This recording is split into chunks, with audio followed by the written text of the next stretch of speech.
Permettez-moi tout d'abord de vous exprimer tout le plaisir que j'ai à présider la cérémonie d'ouverture de votre colloque international sur gouvernance et développement des territoires en contexte de décentralisation renforcée, contraintes et perspectives. Thème qui témoigne de votre intérêt pour un processus qui forcément conditionne le développement du Sénégal. Quand je parle de développement, je me place dans une perspective de développement durable, intégré, équilibré et harmonieux qui projette l'ensemble des territoires du pays dans le même élan et dans la même dynamique. Monsieur le recteur, j'ai accepté avec empressement votre invitation à cette importante rencontre parce que le contexte actuel de notre politique de décentralisation, l'intitulé et les objectifs du colloque, les missions du Haut Conseil des collectivités territoriales que j'ai l'honneur de présider, de même que le rôle de la communauté universitaire dans la prise en charge des nouveaux paradigmes de développement, national comme territorial, semblent tous converger vers la tenue de pareilles rencontres. C'est pourquoi je voudrais, à l'entame de mon propos, vous remercier très chaleureusement, Monsieur le Recteur, pour m'avoir associé à cette réflexion scientifique sur le devenir de nos territoires, pour ne pas dire de notre pays. Comme le rappelle la note conceptuelle du colloque, notre politique de décentralisation et de développement territorial, entamée depuis la période coloniale, a été traversée, vous le savez, par plusieurs étapes qui ont assuré son adaptation, d'une part, aux évolutions conceptuelles, démocratiques et politiques, et d'autre part, à la maturité, à la maturation et aux aspirations légitimes des élus, de la société civile et des populations à plus d'autonomie dans la prise en charge du développement de leur terroir, pour ne pas dire de leur territoire. L'acte 3 de la décentralisation et son corollaire, la territorialisation des politiques publiques, introduit une nouvelle forme de gouvernance qui nécessite la synergie d'intervenants et la combinaison efficiente de diverses ressources pour obtenir ce développement territorial tant attendu par les populations et recherché par les décideurs politiques.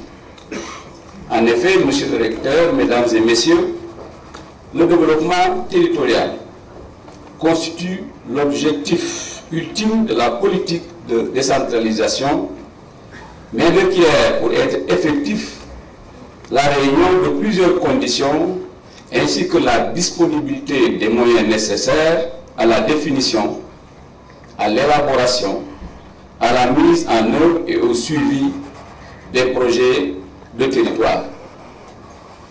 Au titre des conditions, dans ce contexte de territorialisation des politiques publiques, il s'agit d'instaurer un cadre cohérent définissant les compétences et les attributions des acteurs que sont l'État, les élus et la société civile dans son ensemble. Comme vous le savez, c'est l'État qui a la charge de la définition de l'environnement juridique, institutionnel et financier, de la gouvernance territoriale, à savoir la liberté et l'égalité de l'accès des populations aux charges électives locales, les droits, libertés et compétences des collectivités territoriales, les moyens humains, financiers et matériels de prise en charge du projet de territoire, entre autres. S'agissant des élus, il leur appartient de se doter d'un projet de territoire par la conception, la programmation et la mise en œuvre d'actions de développement économique, éducatif, social et culturel d'intérêt local en définissant des politiques de développement cohérentes et rationnelles, tenant compte des potentialités et ressources internes comme externes de leur terroir. Enfin, le rôle de la société civile dans son ensemble est essentiel dans un contexte de décentralisation, puisque sa participation à l'exercice des pouvoirs locaux dépend en grande partie de la prise en compte effective de ses aspirations par ceux qu'elle a mandatés pour ce faire.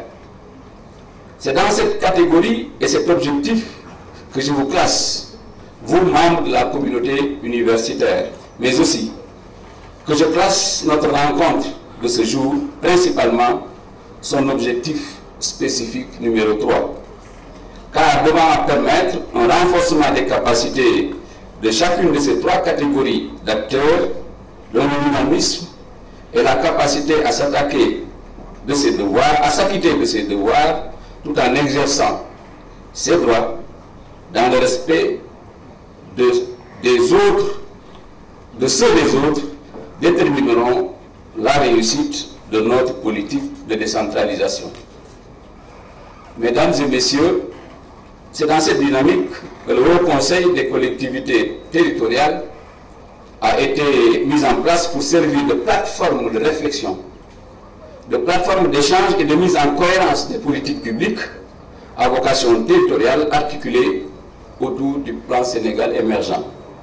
En effet, compte tenu de l'importance croissante des collectivités territoriales, le PSE devrait servir de catalyseur économique à cette réforme en soutenant son rôle dans une perspective de développement spatial, équilibré et durable des territoires au Sénégal. La territorialisation des politiques publiques, qui constitue un des fondamentaux de cette réforme, implique une forte implication des acteurs locaux en conformité avec l'axe 2 du PSE. Elle devrait permettre de faire converger les projets et les programmes issus du PSE vers les territoires, surtout les plus déshérités, pour soutenir leur développement équilibré et durable, moyennant le renforcement de la cohésion économique et sociale. Les nouveaux paradigmes introduits par le PSE, l'acte 3 de la territorialisation des politiques publiques nécessitent indubitablement une refondation de l'action de l'État à travers une nouvelle redistribution des compétences, autant entre l'État et les collectivités territoriales qu'entre les collectivités territoriales elles-mêmes. Il requiert aussi un élargissement, une évolution économique des compétences des collectivités territoriales, une autonomie financière à la hauteur des missions assignées et des ressources humaines qualifiées et compétentes pour conduire le processus d'exécution des projets de territoire élaborés dans une coproduction de tous les acteurs et tenant compte des potentialités du territoire. Autour de votre thème central s'articule un certain nombre de points qui sont autant de questionnements sous-jacents. En effet, les problématiques des axes qui balisent vos travaux, à savoir gouvernance et pouvoir local, management et financement des territoires, développement territorial, ces concepts soulèvent de nombreuses interrogations d'ordre sémantique, sociétal, juridique, économique et territorial. Elles font aussi réémerger des notions faites de néologisme hybride. Le concept de décentralisation est opposé à celui de déconcentration. On déterritorialise, on reterritorialise, si ce n'est le territoire lui-même qui se dématérialise, remplacé par des réseaux immatériels, renforçant paradoxalement le lien social. Le flou sémantique qui entoure ces questions ne mobilise pas ou peu l'attention des décideurs politiques, à tout le moins dans le rapport au territoire déterminé par les principes de contrôle et de gouvernance. Les échelles de raisonnement se télescopent. Le présent, le passé et le futur, proche ou lointain, le temps réel, le temps fractal, le réel, la réalité imaginée, imagée ou virtuelle. Au demeurant, le territoire est muni d'une métrique, celle des contours et des distances géographiques. C'est cette métrique qui permet de le maîtriser et de le représenter dans l'espace euclidien. Selon Roger Bruno, le territoire est une œuvre humaine. Il est un espace approprié. Il est à la base géographique de l'existence sociale. Toute société repose sur un ou plusieurs territoires qu'elle a construit ou qu'elle a subi. En réalité, la société a en général plusieurs territoires pour habiter, pour produire, pour se recréer et même pour se projeter des espaces vécus et des espaces subis. C'est de cette complexité globale et évolutive que l'exercice à laquelle vous nous conviez avec vos pairs tire tout son intérêt. Mesdames et messieurs, monsieur le recteur, en revisitant à ma manière la note conceptuelle de votre colloque, je partage avec vous la nécessité de procéder à une clarification de l'ensemble de ces notions tournant autour du développement territorial pour que leur sens et contenu soient bien compris et partagés par tous. J'ai la même conception que vous, qu'il est nécessaire de repréciser les rôles et les attributions de chaque intervenant pour une synergie des interventions.